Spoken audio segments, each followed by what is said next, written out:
Então, bom dia então, pessoal.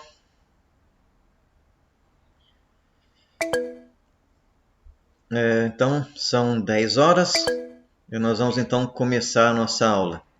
Como a aula está sendo gravada, eu vou começar então o vídeo me identificando para ficar registrado. Então, sou o professor Paulo Darnes, do Instituto Federal de São Paulo. Esta é uma aula assíncrona do curso de Conversão de Energia 1. Bom, eu vou começar a nossa aula de hoje fazendo uma revisão rápida da última aula que foi assíncrona, certo? Então, eu vou passar assim meio rapidamente nos temas, mas vamos fazer uma pequena revisão. Então, vou começar aí compartilhando minha tela.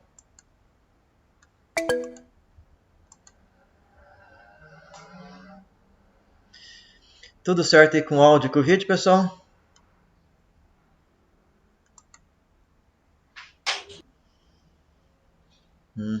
Beleza.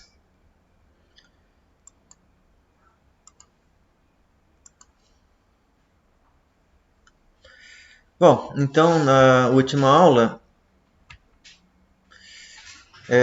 vocês viram ali algumas variações do modelo do transformador, certo? Então, nós tínhamos há 2 aulas atrás, nós vimos o modelo T, né?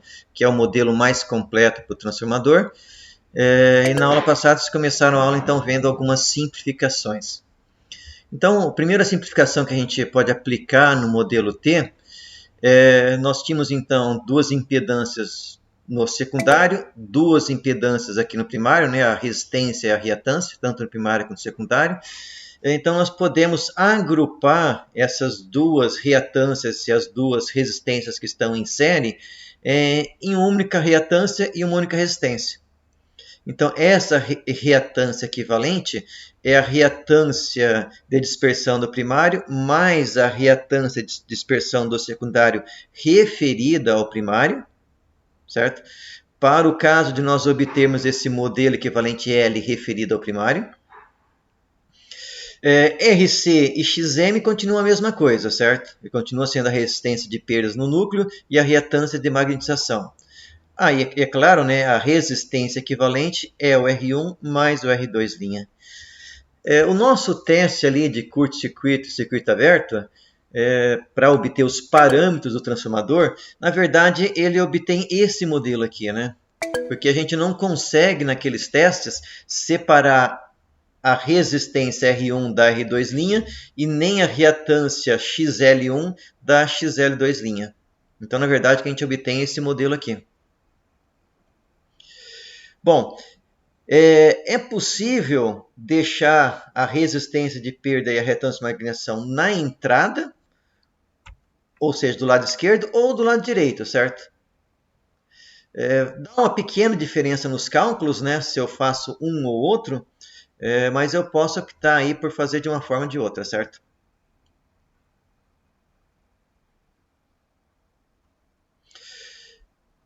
Bom, eu ainda posso tentar simplificar um pouco mais esse modelo, certo?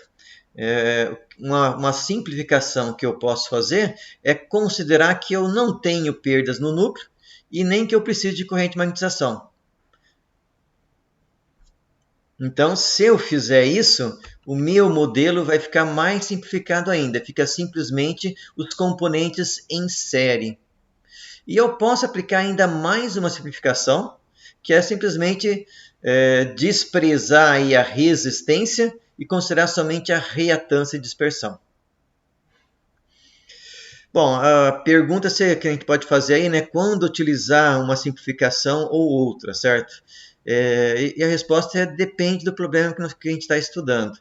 Se eu estou estudando um único transformador e quero entender a eficiência dele, qual é a queda de tensão, eu vou utilizar o modelo mais completo possível. Se eu estou estudando um único transformador. Agora, se eu estou estudando o transformador aplicado aí numa linha de transmissão, numa linha de geração de energia, transmissão, depois rebaixamento, ou seja, um sistema de potência mais complexo, eu vou utilizar modelos mais simplificados do transformador, porque senão fica quase impossível resolver esse problema. Em geral, quem trabalha aí com linhas de transmissão, né, modelando todo o fluxo de potência que nós temos no sistema brasileiro, por exemplo, eles modelam os transformadores como sendo só uma reatância de dispersão. Certo? Por quê? Porque senão o problema, imagina, são, sei lá, centenas de usinas, centenas de linhas de transmissão, milhares aí de cargas, né?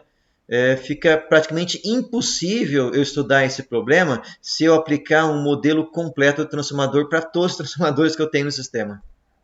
Certo?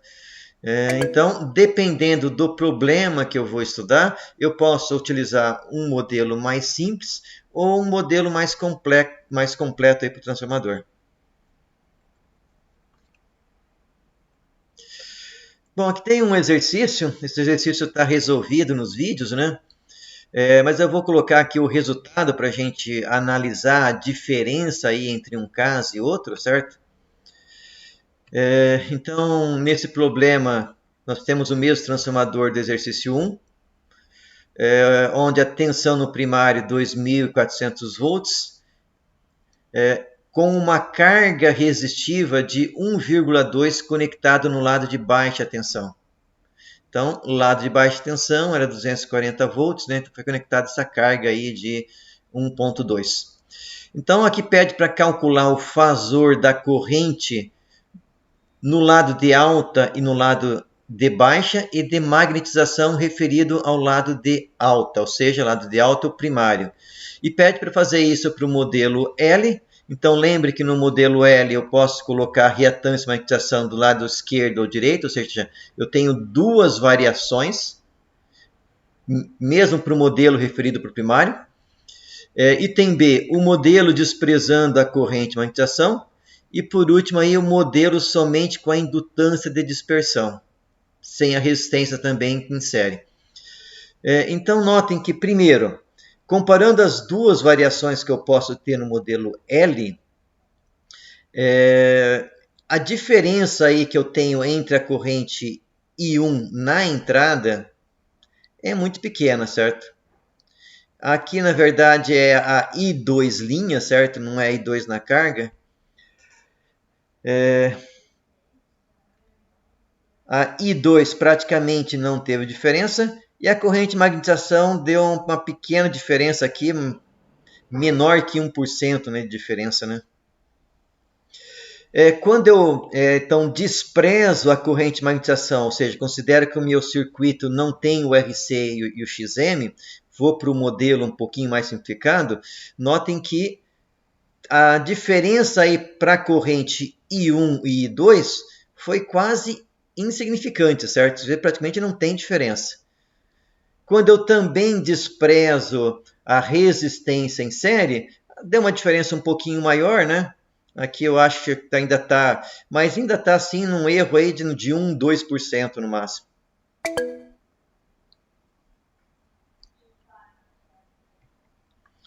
Então, notem aí que nós aplicamos várias simplificações do modelo, e no fundo, a corrente, principalmente na entrada e na saída, não foram tão diferentes assim, certo? Então, vocês viram ali bem pequenas diferenças, menor aí que de 1 a 2% do modelo mais completo para o modelo mais simples, certo?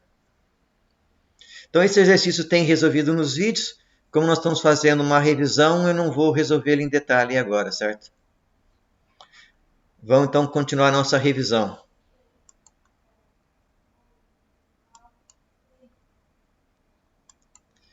Bom, para quem então fez a aula de laboratório, né, nós já discutimos esses testes aqui, né? Os ensaios de curto-circuito e o ensaio de circuito aberto. Esses ensaios são feitos com o objetivo de obter os parâmetros do nosso modelo T ou do modelo L. Antes de mais nada, se não estou medindo aí uma impedância e eu quero conhecer qual que é a reatância e a resistência, depende se eu vou modelar essa impedância como um circuito série ou paralelo, certo? Isso fica a critério de quem está obtendo o modelo. Se eu for, então eu posso modelar uma impedância como sendo um circuito série ou um circuito paralelo. As resistências, o valor da resistência e o valor da reatância vão ser diferentes para o modelo série e paralelo, certo?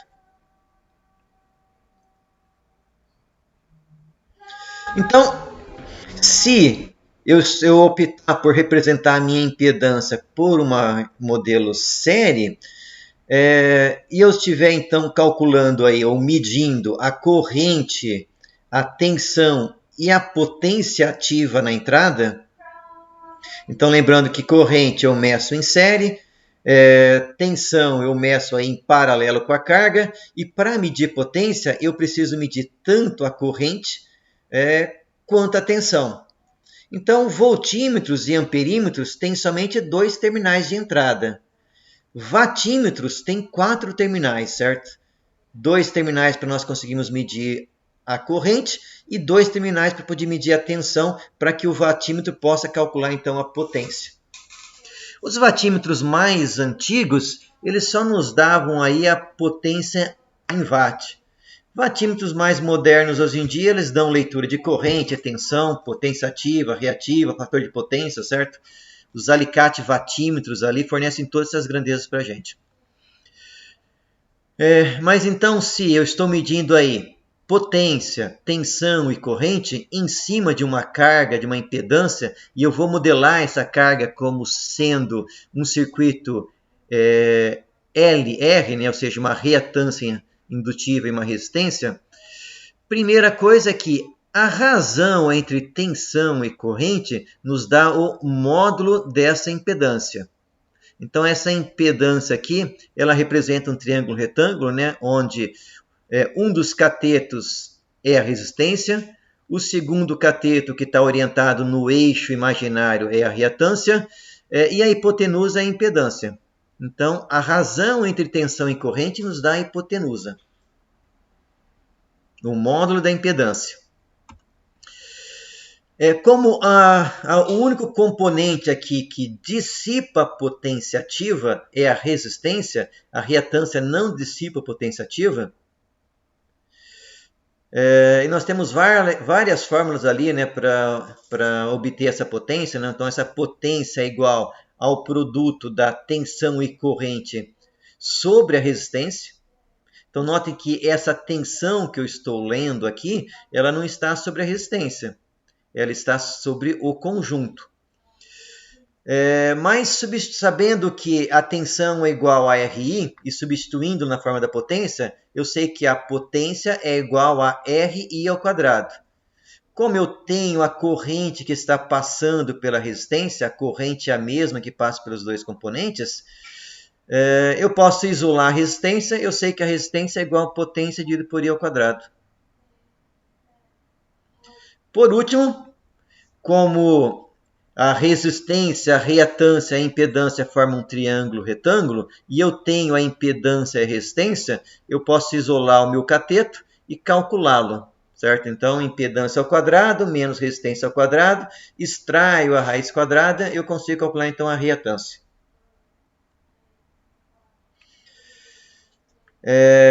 Lembre, essa reatância ela tem que ser sempre maior que zero, certo? Ou seja, a impedância tem que ser maior que a resistência, certo? A resistência não pode ser maior que a reatância, senão eu fico com negativo aqui e eu não consigo calcular o valor da reatância.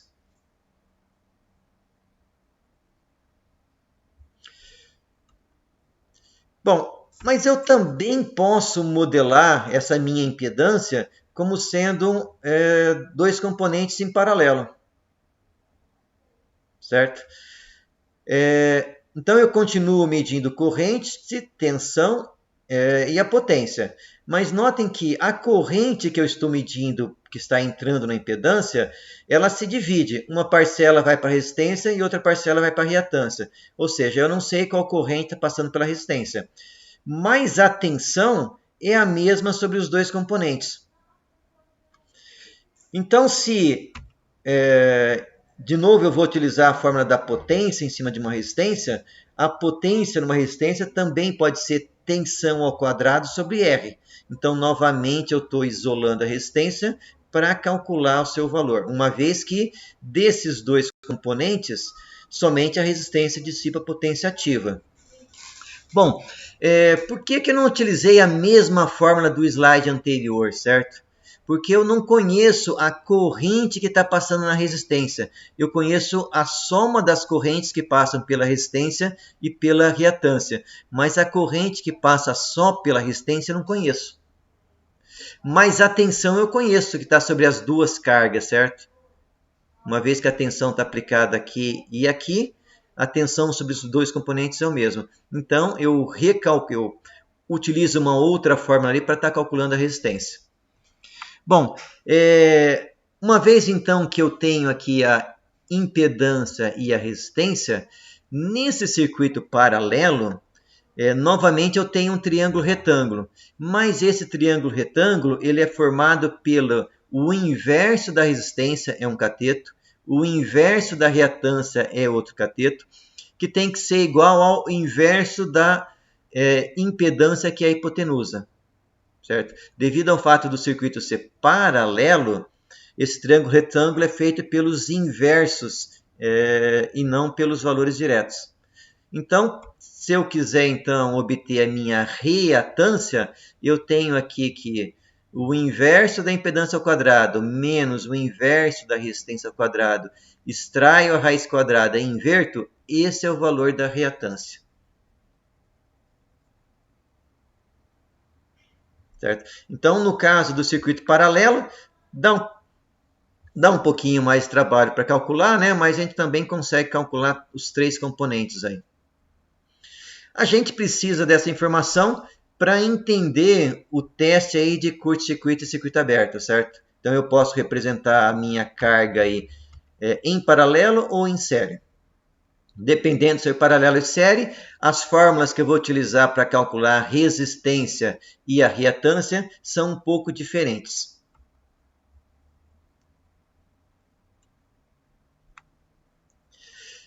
Nesse segundo caso, a resistência tem que ser maior que a impedância. Porque o que me importa é o inverso, certo? Então, se o inverso da impedância se a impedância for menor, o seu inverso vai ser maior do que o inverso da resistência, para que eu possa obter uma reatância positiva.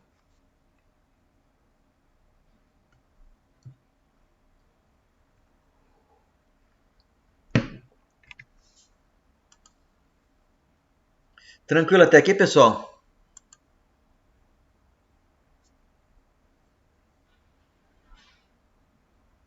Professor, eu tenho só uma dúvida quanto à atividade 5. Mas você acha melhor tirar agora ou mais pra frente? Não, podemos tirar. Aproveitamos já.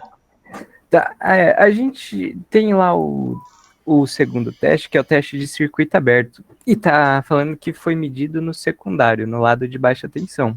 Uhum.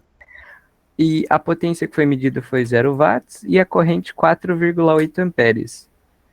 Essa corrente, ela tá onde? Uhum, certo. Eu vou abrir ali o enunciado, tá? Para eu poder acompanhar melhor. É a atividade 5, né? Isso.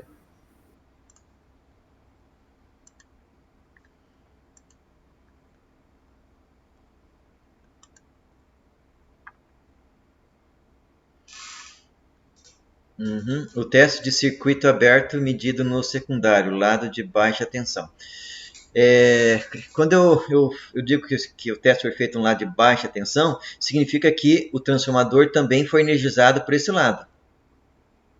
Certo? Ou seja, eu virei o que era primário e secundário e apliquei 220 no lado de baixa, que na configuração original era secundário. Só que como o transformador é algo reversível, eu apliquei tensão no lado de baixo aqui, certo? Então essa corrente que está sendo medida aqui é a corrente que eu tenho na entrada quando eu energizo o lado de 240 volts.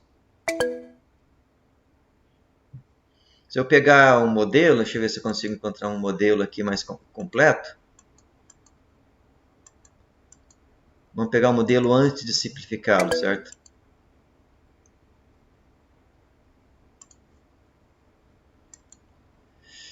Então, o teste de curto-circuito, então, nesse transformador da atividade 5, eu tenho 2.400 de um lado e 240 volts no secundário. Então, para fazer o teste de curto-circuito, tranquilo, né? Curto-circuitei aqui, apliquei uma tensão até que desse a corrente nominal e medi os parâmetros. Para fazer o ensaio de circuito aberto, por uma questão de trabalhar em laboratório, e não precisar aplicar 2.400 volts, optou-se por energizar o lado de cá, certo? O lado de tensão mais baixa, e deixar o primário em aberto. Então, a corrente que eu medi ali é a corrente que está entrando aqui no transformador. Lembrem que esses parâmetros, eu posso colocar eles de um lado ou de outro, certo? Então, nesse ensaio, esses parâmetros, eles estão no lado de baixa. Certo? Então, o RC e o LM que você vai calcular nessa atividade 5,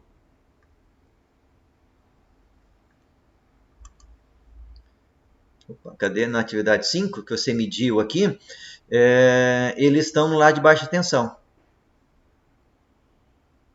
Certo? Por quê? Porque o circuito foi alimentado pelo lado do 240 volts, que é o lado de baixo. Ah, entendi. Então, o cuidado ali, o RC e o XM que você obter nesse teste, ele está referido ao lado de 240. Certo? Que a princípio é o secundário, não o primário. Só que do ponto de vista funcional, eu posso inverter o que é um e o que é outro, certo? Mas, a princípio, por definição ali, 2.400 era o primário e 240 era o secundário. Mas como eu alimentei o secundário para fazer esse teste, então os parâmetros ali RC e XM estão referidos ao lado de 240. O que significa que a corrente, que a potência ativa foi zero?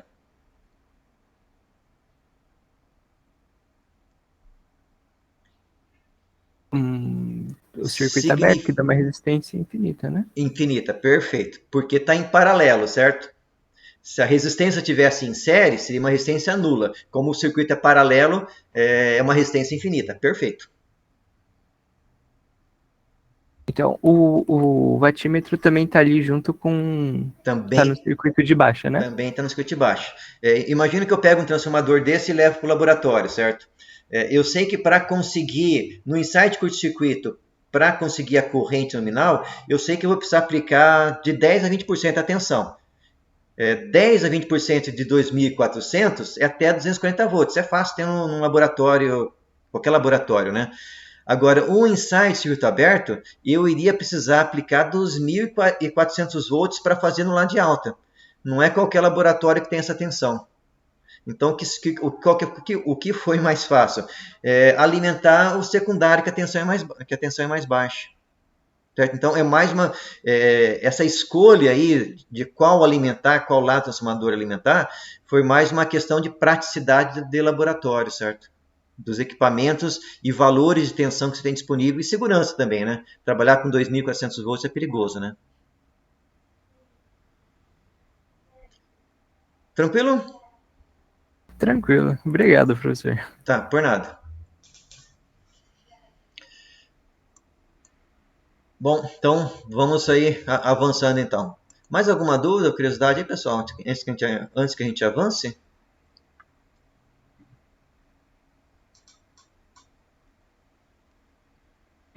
Bom, então vamos continuar.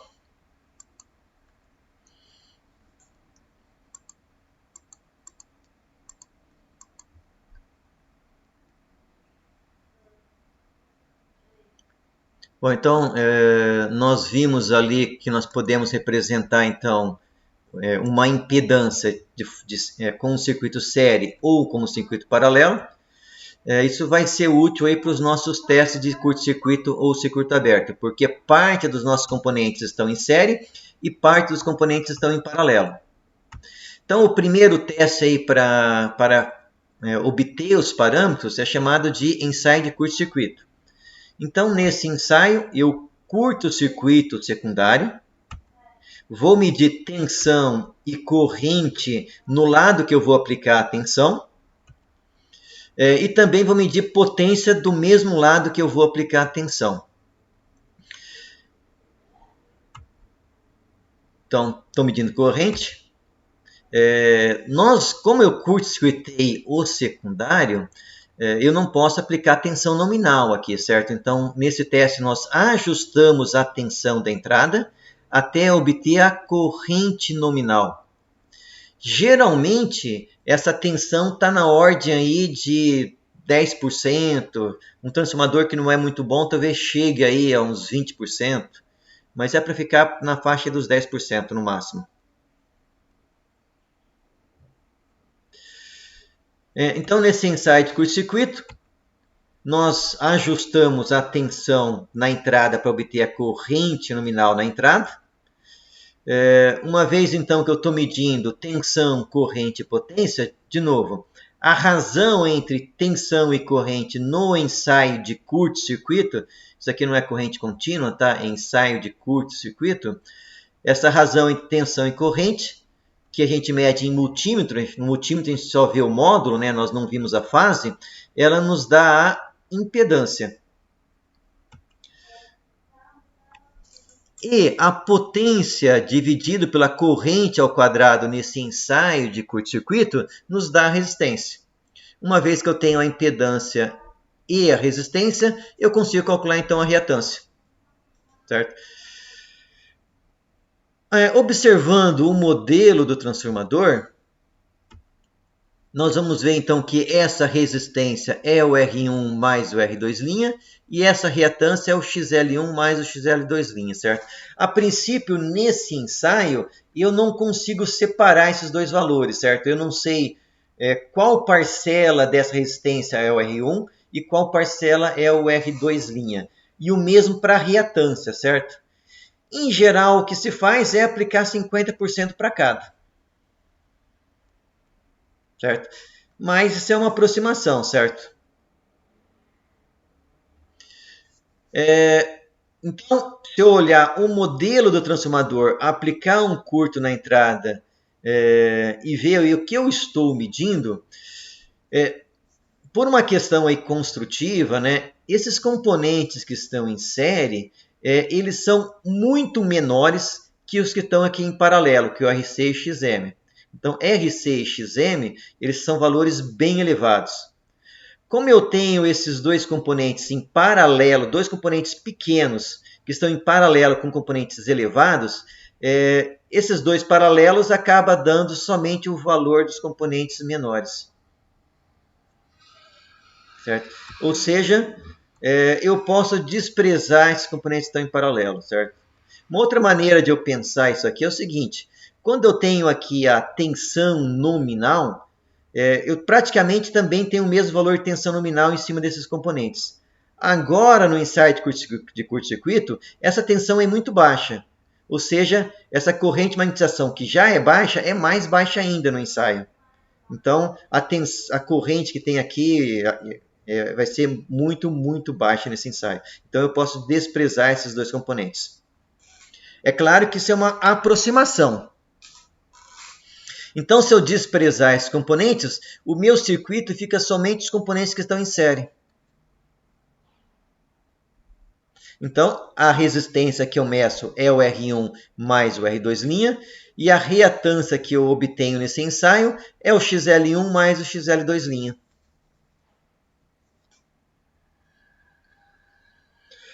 Bom, já o ensaio de circuito aberto, então nós, de novo, medimos os mesmos valores, né, tensão e corrente, e também potência, só que agora o secundário fica em aberto.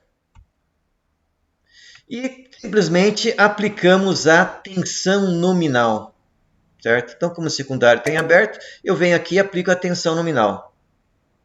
Mas eu continuo medindo tensão, corrente e potência.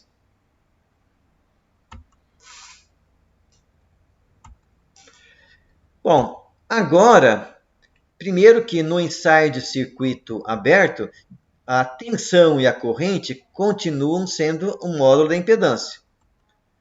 nós vamos ver depois no modelo que, como os componentes que nós vamos obter estão em paralelo, eu preciso usar a fórmula da tensão ao quadrado dividido pela potência para calcular a resistência. Então, essa resistência é o RC. E uma vez que eu tenho, então, a impedância e a resistência, eu consigo vir aqui e obter, então, a reatância. E essa reatância no ensaio de circuito aberto é a reatância de magnetização.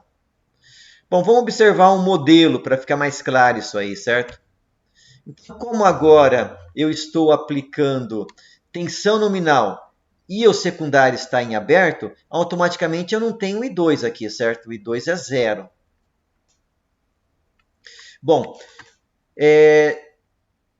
os componentes em série, eles são muito menores que os componentes que estão aqui, o RC e o XM, certo? Então, se está passando uma corrente muito pequena aqui, porque essa corrente de magnetização é muito pequena, a queda de tensão que eu tenho nos componentes em série é muito baixa, ou seja, é como se eu estivesse aplicando a tensão diretamente em cima do RC e do XM.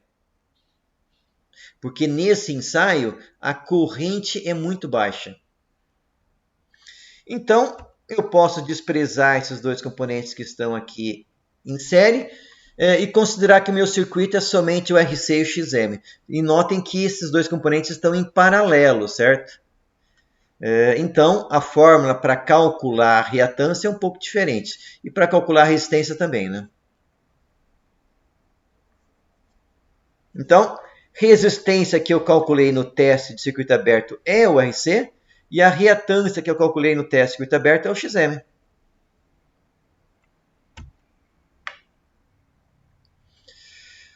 Bom, aqui também tem um exercício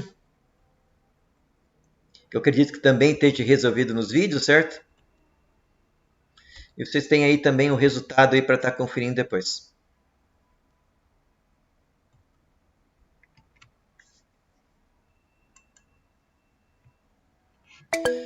Tranquilo, pessoal? Então, até aqui foi uma revisão, né, do que vocês viram ali nas duas aulas assíncronas.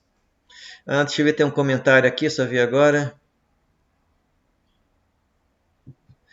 Uma aproximação. Você pode considerar aí que 50% do valor que você calculou na resistência no teste de circuito, de curto-circuito, é para R1 e os outros 2,50 para o R2'. Dá para fazer essa consideração. E também para o XL, certo? Também serve. É isso aí mesmo, Daniel. Ou você simplesmente diz que o valor obtido é o R1 mais o R2', certo? Se você não quiser fazer essa divisão aí.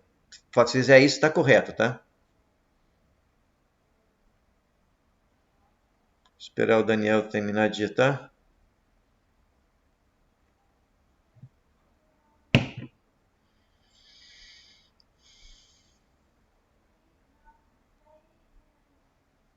Tá. O RC, se a potência ativa é zero no ensaio de circuito aberto, então eu vou voltar aqui para o... Então, estou fazendo ensaio de circuito aberto, certo? Obtive uma potência ativa zero. Até pela fórmula, né?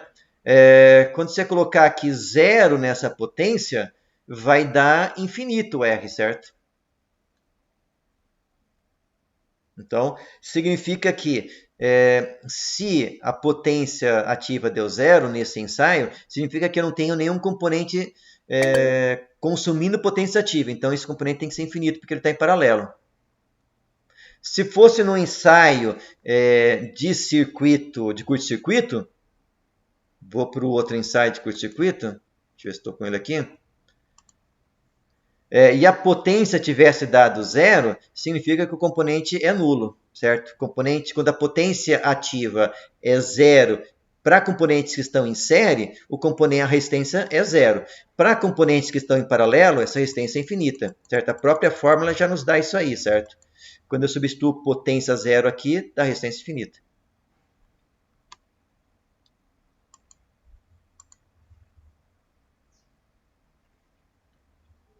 Certo, Daniel?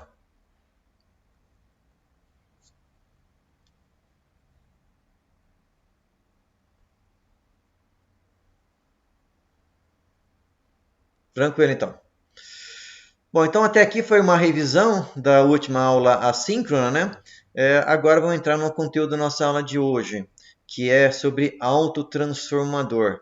Que o pessoal também já deve ter, eu já comentei alguma coisa aí na aula de laboratório, né? Vamos dar uma olhadinha de novo aí sobre autotransformador.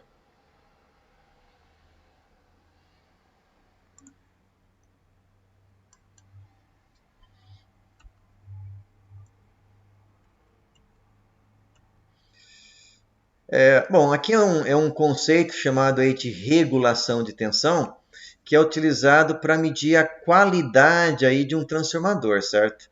Então, essa regulação ela é a tensão no secundário para o transformador a vazio, ou seja, quando ele está aberto. V2C é a tensão com carga no secundário. Então, a tensão, sempre que eu coloco carga, nós já vimos que essa tensão cai, certo? Então, essa regulação é a diferença entre a tensão a vazio para a tensão com carga. Geralmente, isso é calculado na condição nominal. Então, V2 a vazio menos V2 com carga dividido pela tensão com carga é o que nós chamamos de regulação. O ideal é que essa diferença aqui seja a menor possível, certo? Então, num transformador, quanto melhor for o transformador, essa regulação vai ser menor, certo? Se eu quiser calcular percentual, bastaria multiplicar aqui por 100, eu teria o valor da regulação percentual.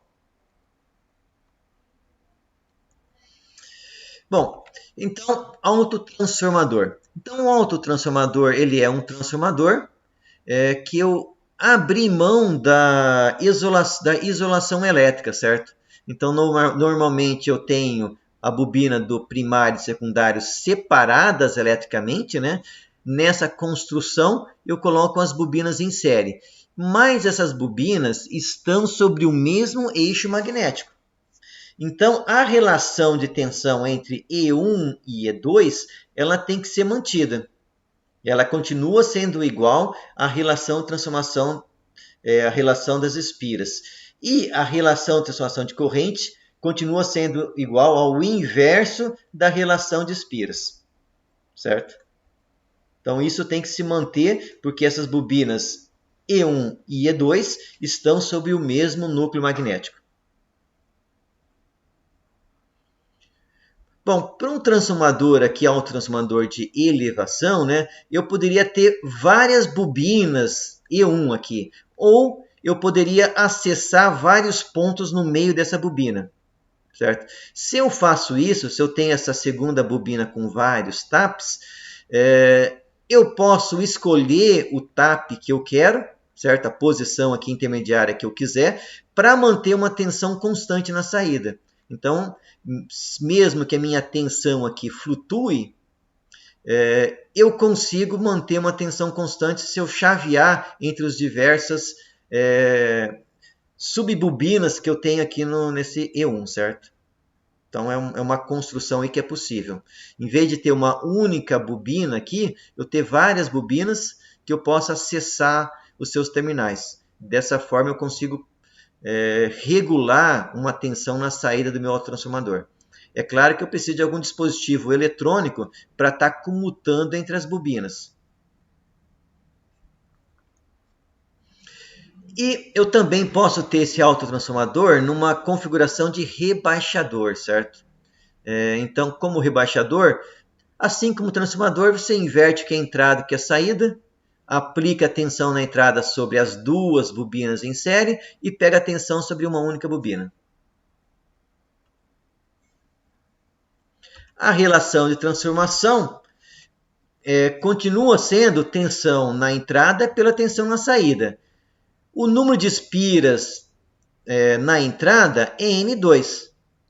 O número de espiras na saída é N1 mais N2. Então, a relação de transformador do autotransformador em elevação é N2 sobre N1 mais N2.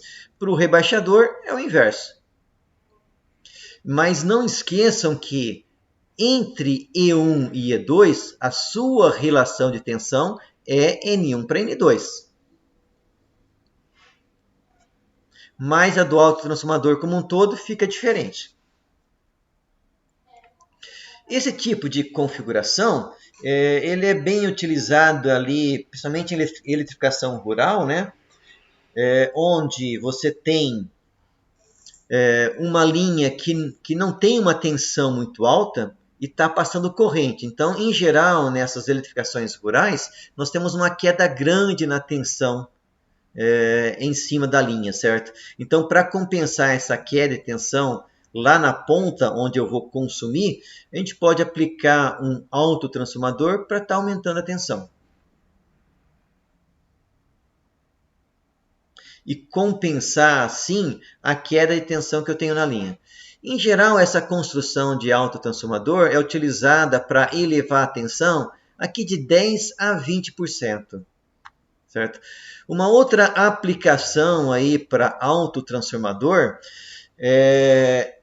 em reguladores de tensão, eu posso, como eu comentei para vocês, eu poderia ter aqui vários acessos intermediários à minha bobina e com relés aqui na saída eu consigo comutar a tensão que eu vou aplicar na carga e manter a tensão na carga constante, certo? Então essa é uma outra construção para autotransformador.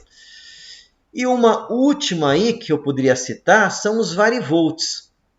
Então nos varivolts eu tenho acesso a cada volta, tanto da bobina E2 quanto da bobina E1, em cada volta eu tenho acesso aqui a um terminal. Então eu consigo fazer com que a minha tensão, aplicar uma sobretensão sobre a carga, como também subtensão. Então, o varivolt que nós temos no laboratório é um exemplo aí de autotransformador.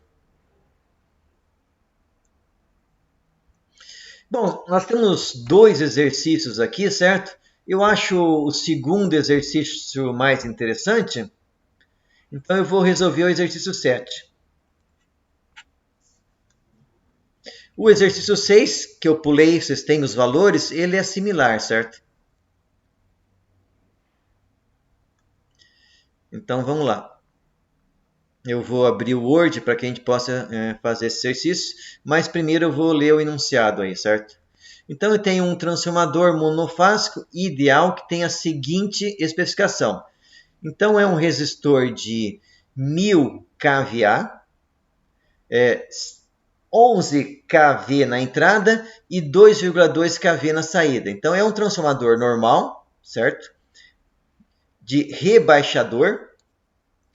E eu estou falando o seguinte, eu preciso alimentar uma carga cuja tensão na saída tem que ser 13,2 kV. E eu tenho uma fonte de 11 kV. Então a pergunta é, eu consigo utilizar esse transformador nessa aplicação? Como ligar os enrolamentos devem ser conectados para que eu consiga, para que essa carga seja atendida.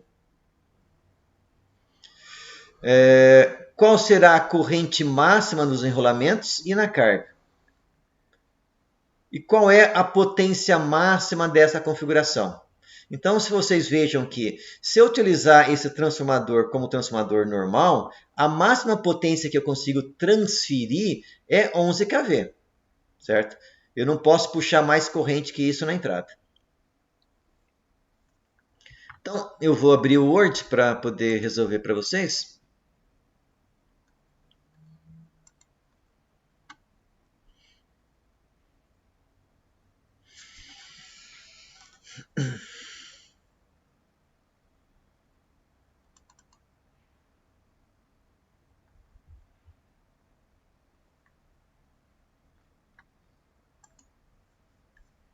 Vamos aumentar um pouco aqui a letra. Uhum.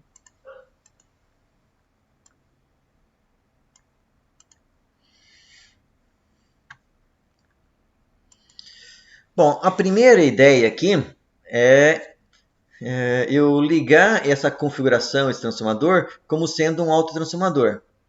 Então, notem que o meu primário aqui, o N1, eu vou ligar em série com o secundário, que é N2, certo?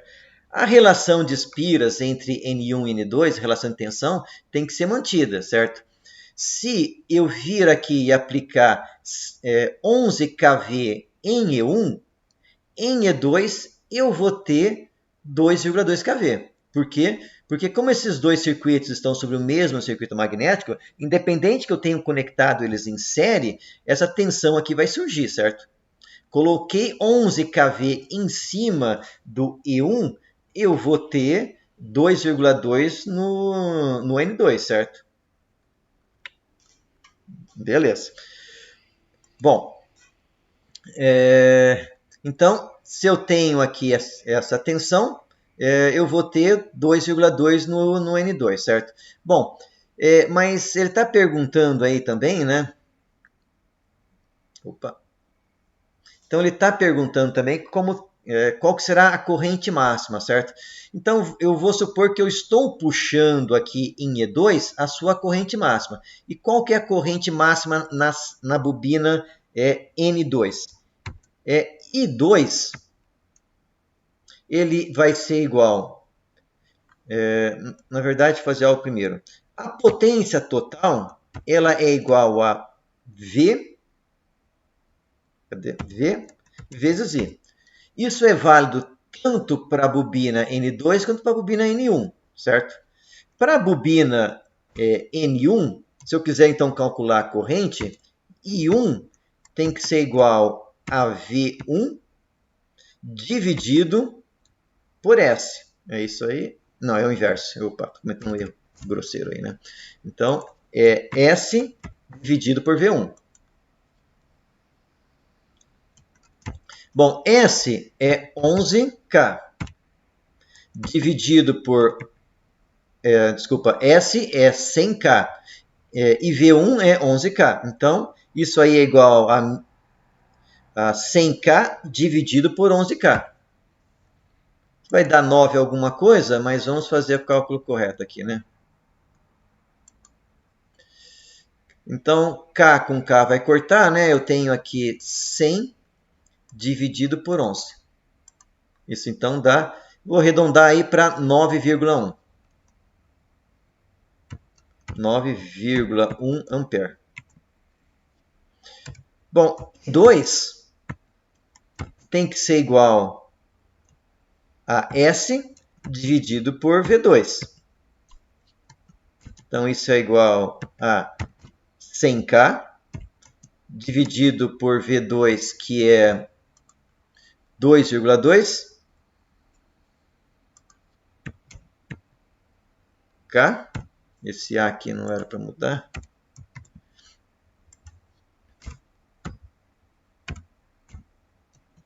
Então, isso é igual 5 vezes mais, né?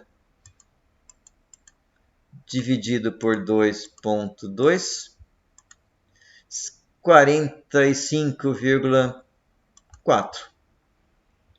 45,4 amperes. Bom, uma coisa importante aqui nessa configuração é a polaridade das minhas bobinas, certo? Então, se eu estou aplicando aqui 11K em cima da bobina N1, automaticamente surge 2,2K em cima da bobina N2. Só que essa polaridade tem que ser mantida, certo? Se eu estou puxando aqui do secundário a corrente máxima do secundário, do N2, então eu estou puxando uma corrente que está saindo aqui de N2, que é 45,4,5 amperes, a corrente que está entrando aqui em N1 tem que ser o 9,1. Então, nessa configuração, em cima de cada uma das bobinas, eu tenho que obedecer a relação de transformação. Então, se, de novo, eu tenho 11K em cima da bobina N1, eu tenho 2,2 na bobina N2. Se eu tenho a corrente máxima saindo de N2, que é 45, então a corrente que está indo para a carga é 45, entrando em N1 eu tenho 9. Qual que é a corrente que vai estar entrando no autotransformador como um todo? Notem que eu tenho uma corrente que entra em N1 e uma outra corrente que sai de N2. Então, a corrente aqui está subindo e a corrente aqui está descendo. Então, na entrada, a corrente que eu tenho na entrada é a soma das duas. É 45 mais 9. Então, na entrada aqui do meu autotransformador, eu tenho 54,6 volts, amperes. E indo para a carga, eu tenho 45,5. Mas note que a tensão na carga não é somente a tensão da bobina N2, é a soma, é 13,2.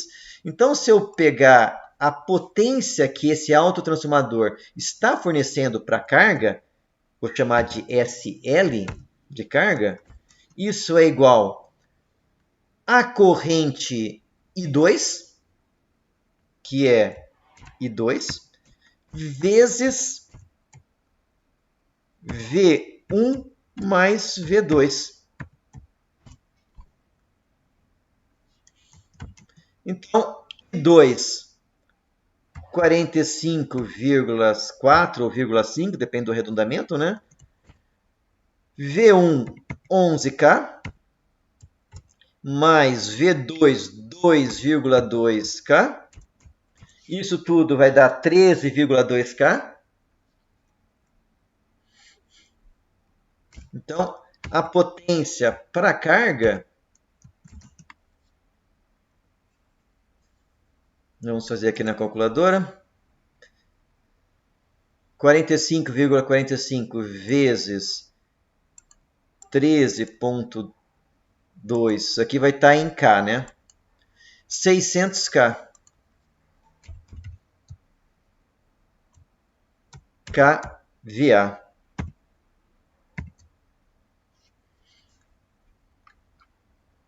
Então, notem uma coisa interessante, né? Que é a grande vantagem do autotransformador. Cada uma dessas duas bobinas,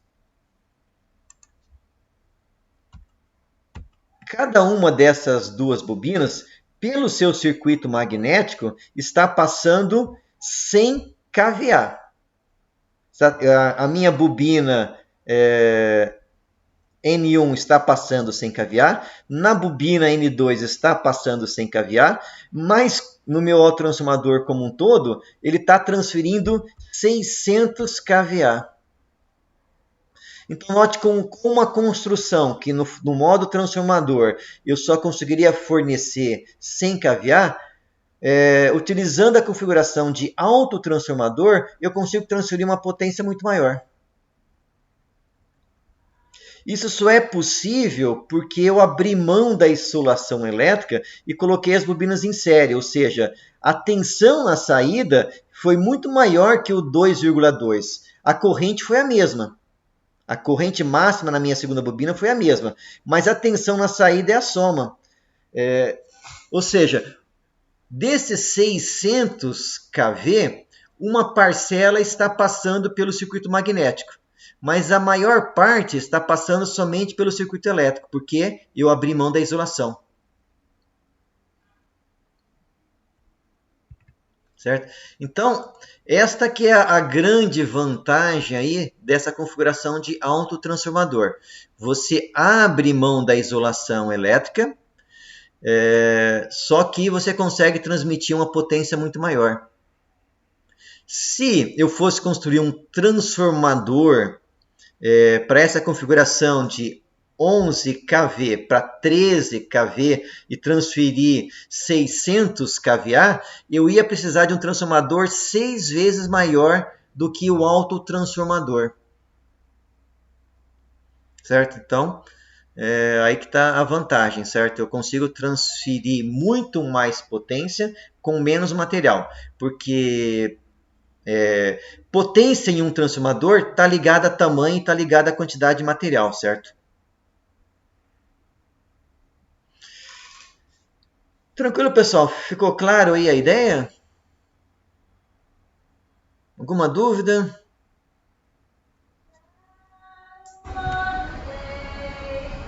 Não? Tá todo mundo aí ainda, pessoal? Tá ok. Tá jóia. Bom, a última parte da nossa matéria de transformadores é transformador trifásico, certo? Então, a boa notícia em geral, os circuitos trifásicos equilibrados, nós só analisamos uma fase, certo? Como as outras fases são iguais, a gente não analisa. Então, analisar um circuito trifásico equilibrado é igual a analisar um circuito monofásico. A única consideração que a gente tem que fazer é que, se é um circuito trifásico, a potência que eu vou obter por fase é 3 vezes maior. Se eu estou medindo tensão de linha e corrente de fase, a relação é a raiz de 3. Mas, no mais, toda análise que nós fizemos para o monofásico é válida para o trifásico, certo? É só na hora de calcular a potência total que vai ter alguma diferença. A única consideração que eu tenho que fazer em transformador trifásico é que eu posso ter o primário em estrela e o secundário em estrela. Eu posso ter primário em estrela, secundário em delta, primário em delta, secundário em estrela e primário e secundário em delta. Então, eu tenho algumas configurações de primário e secundário que nós não tínhamos em transformador monofásico. Eu vou mostrar nos slides que se a ligação no primário é igual à ligação no secundário, então se eu tiver primário em estrela, secundário em estrela, primário em delta e secundário em delta,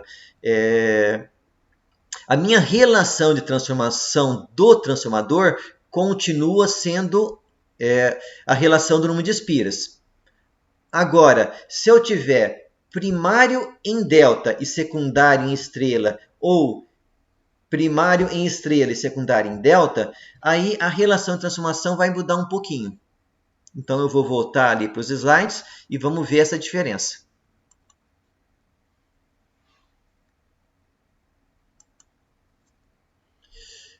Então, aqui nós temos ligação estrela-estrela. Então, eu estou medindo aqui tensão de linha e corrente de fase. Então, notem que entre tensão de linha e tensão de fase, a relação é raiz de 3, tanto para o primário quanto no secundário. Então, se eu tenho aqui as minhas tensões de fase, VA, VB e VC, sistema trifásico equilibrado, a tensão de linha é, por exemplo, VA menos VB. Essa tensão de linha, usando ali relações trigonométricas, vocês vão chegar à conclusão que essa tensão de linha é a tensão de fase vezes raiz de 3. E detalhe que essa tensão de linha, ela, dependendo aí se você pegar VA menos VB ou VB menos VA, né, ela pode estar atrasada ou adiantada 30 graus. No caso aqui, ela está adiantada 30 graus.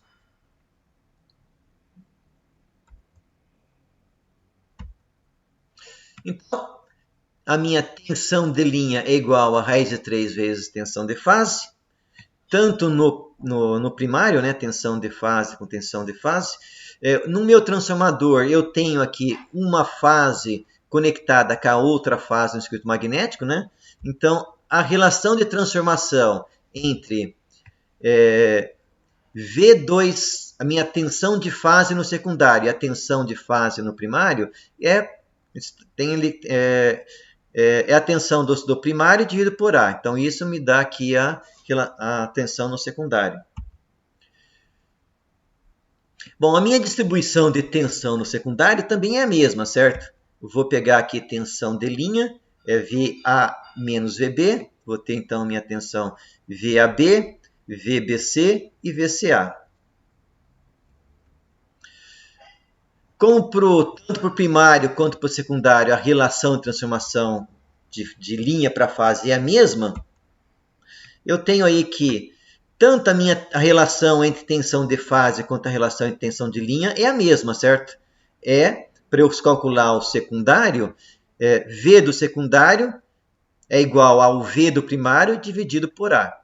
Então, ligação estrela-estrela, a minha relação de transformação continua sendo A. E lembrando que A é a relação de espiras, N1 sobre N2. Não tem nenhuma diferença para esse tipo de ligação. Certo? E o mesmo vale para a corrente. Ligação delta-delta também vai dar exatamente a mesma coisa.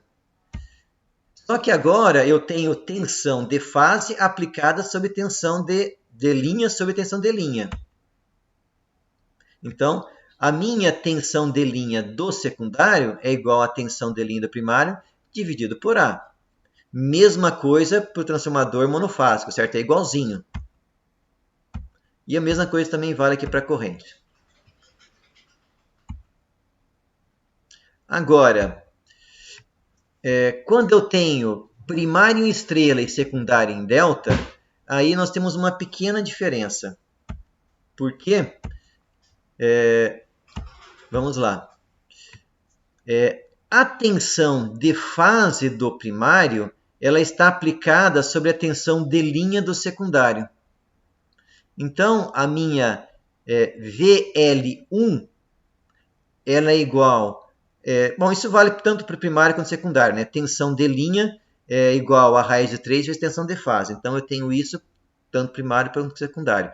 Agora, no secundário, então, a minha tensão de fase está aplicada sobre a tensão de linha do secundário.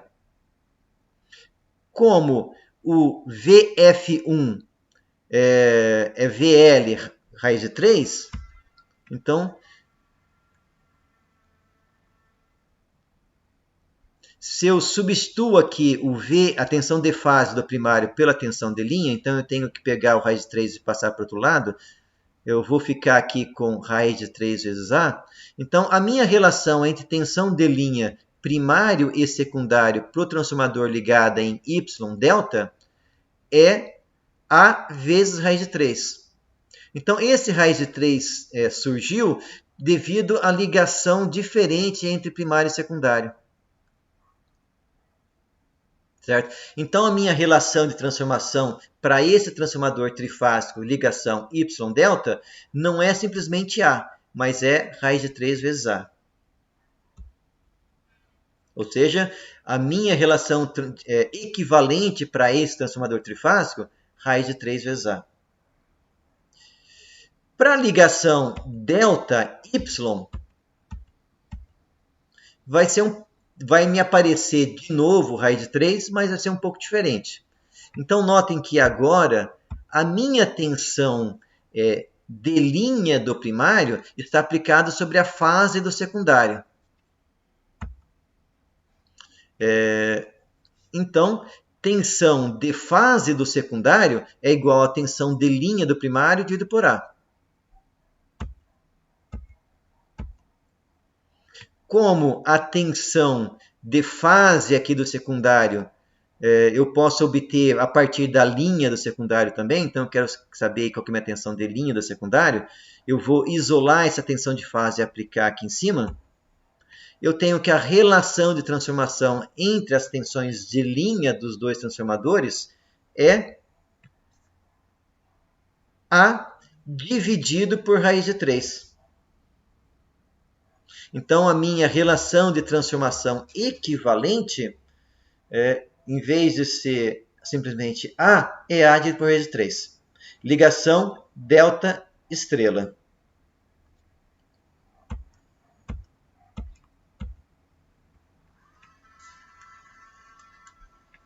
Certo? Então, para o meu transformador aí trifásico, tudo que nós estudamos em monofásico continua válido.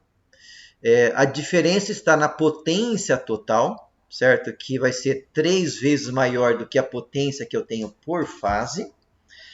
E também que a relação de transformação, se o meu transformador tiver em ligação estrela-estrela ou delta-delta, a relação de transformação continua sendo A.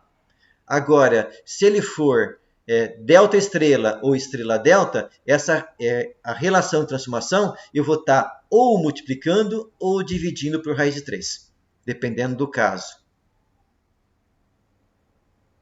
No mais, tudo que nós vimos para monofásico vale para o trifásico.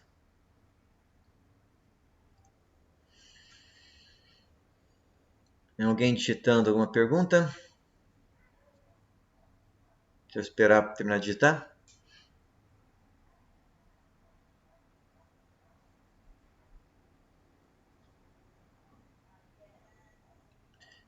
De qual exercício? Do autotransformador?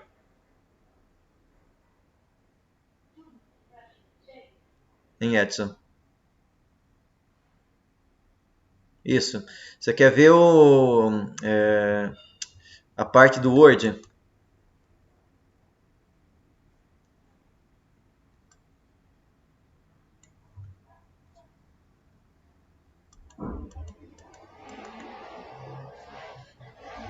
Então, só revisando o exercício anterior, né? A potência que eu tenho em cada uma das bobinas era 100 kV. Então, dependendo da tensão e da corrente, eu sempre vou ter no máximo 100 kV em cima de cada uma bobina. Então, eu, com base nas tensões e nessa potência total, eu calculei as correntes. Certo?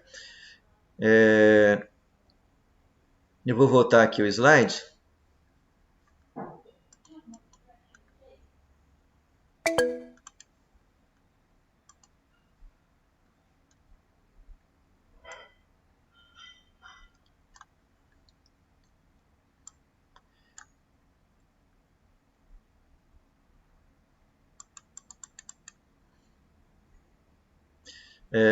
Só que nessa configuração aqui, né, quando eu tenho corrente entrando em N1, eu tenho corrente saindo de N2. Né? Então, a corrente está entrando aqui, saindo aqui. Ou seja, na entrada do autotransformador, eu tenho a soma das duas correntes. Na saída, eu tenho a corrente de N2. Então, eu tenho na saída ali, em cima da carga, né, 45,5 ou 0,4 amperes. Como a tensão na saída é a soma das duas tensões, né? Então eu tenho esse 45 vezes a soma das duas tensões para dar a potência total.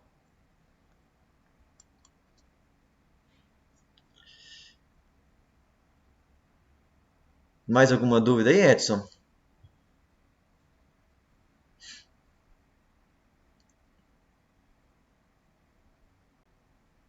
Uhum.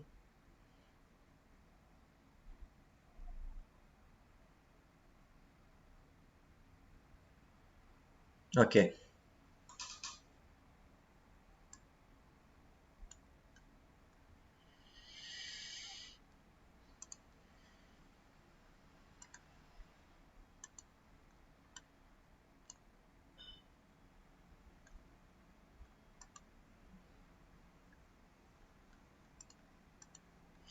Um último comentário que eu queria fazer é sobre valores aí em PU. Deixa eu ver se eu estou com...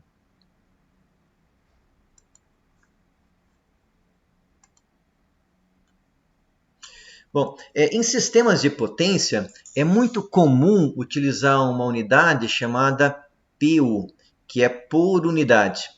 Nesse sistema por unidade, como se diz, ele é um sistema que a inspeção visual do resultado é muito fácil. Por quê? Nós vamos obter a relação, vamos transformar para essa unidade, a relação de transformação de todos os transformadores vai ficar de 1 para 1. E como que a gente obtém isso, certo? Nós vamos pegar o valor real da minha unidade do meu transformador e dividir por um valor base. E qual que é esse valor base? O valor base vai ser os valores nominais. Bom, se eu pegar então, por exemplo, eu quero saber qual que vai ser o meu S base, certo? Em geral, nós vamos utilizar como tensão base a potência do meu transformador, ou a potência da linha, a potência da carga, certo? E a tensão. Automaticamente, se eu fizer isso, a corrente base, a minha impedância base vai ser a relação entre corrente e tensão base. E a minha corrente base aqui eu também tenho que isolar aqui para obtê-la, certo? Em geral, a gente assume dois valores base, que em geral são ou tensão e corrente ou tensão e potência, e a partir desses dois eu consigo obter a impedância. Então eu escolho dois bases, a partir desses dois eu consigo calcular todas as outras unidades base. Em geral, se escolhe S e V como base, depois você consegue calcular então o I base e o Z base, certo? Que em geral são os valores nominais. Então, a grande vantagem de utilizar esse sistema em PU... Opa, acho que minha câmera travou.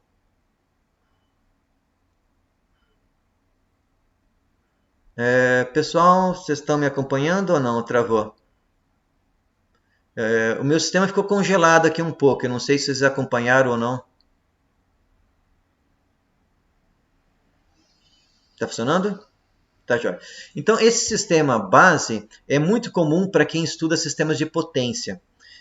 Porque, uma vez que eu faço isso, todos os transformadores eles passam a ter uma relação de transformação 1 para 1 nesse sistema base. E tensão e corrente nominal também passam a ter o valor 1. Então, se eu estou olhando lá, monitorando meu sistema e de repente eu vejo uma corrente base de 10 unidades base, significa que eu estou com um problema enorme, certo? Porque o valor nominal era 1 e isso está 10 vezes maior que o valor nominal. Então, é um sistema de fácil inspeção visual, certo? Porque tudo que é valor nominal vai ficar igual a 1. Como eu comentei, é um sistema bem usado aí para quem trabalha com linhas monitorando o sistema elétrico, certo? Você tem lá centenas de linhas de transmissão, centenas de fontes ou milhares de fontes geradoras, certo? Está monitorando tudo isso.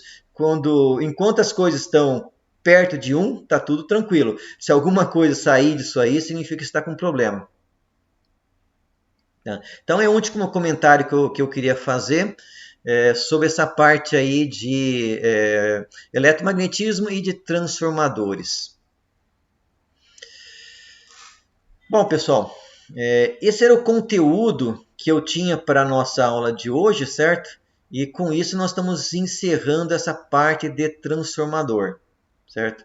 Próxima aula deve ser uma aula assíncrona, que vocês vão ter uma série de vídeos ali para assistir sobre máquina de corrente contínua. Então, aula que vem nós vamos começar a estudar máquina de corrente contínua. Antes de encerrar a aula, queria saber se vocês têm alguma dúvida, alguma pergunta.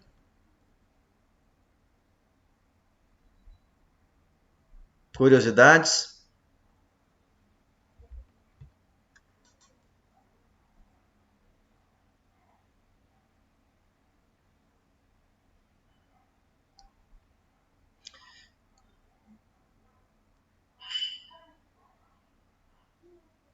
Está com 2 relatórios atrasados. Tá ok. Pode me enviar por e-mail, certo? Mas um relatório atrasado vai ter alguma penalização na nota, tá? Me envia por e-mail, depois eu passo para você depois a nota. Então, vamos dar uma olhadinha no Moodle para ver se tem mais algum material ali. Deixa eu só conferir no Moodle. Então, nessa aula de hoje, pessoal, tem uma atividade, certo? São 2 questões e são permitidas aí 2 tentativas, certo?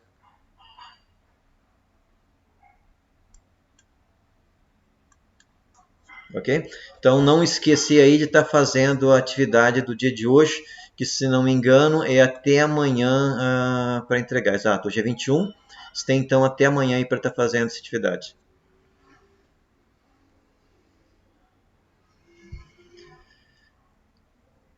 Tranquilo, pessoal?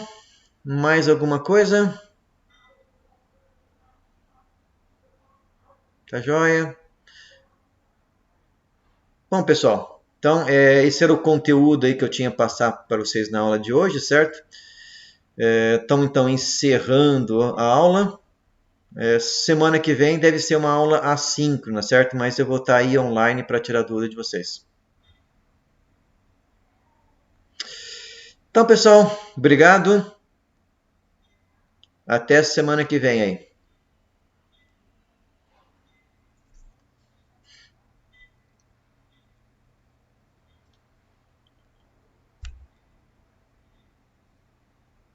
Valeu, pessoal. Obrigado aí.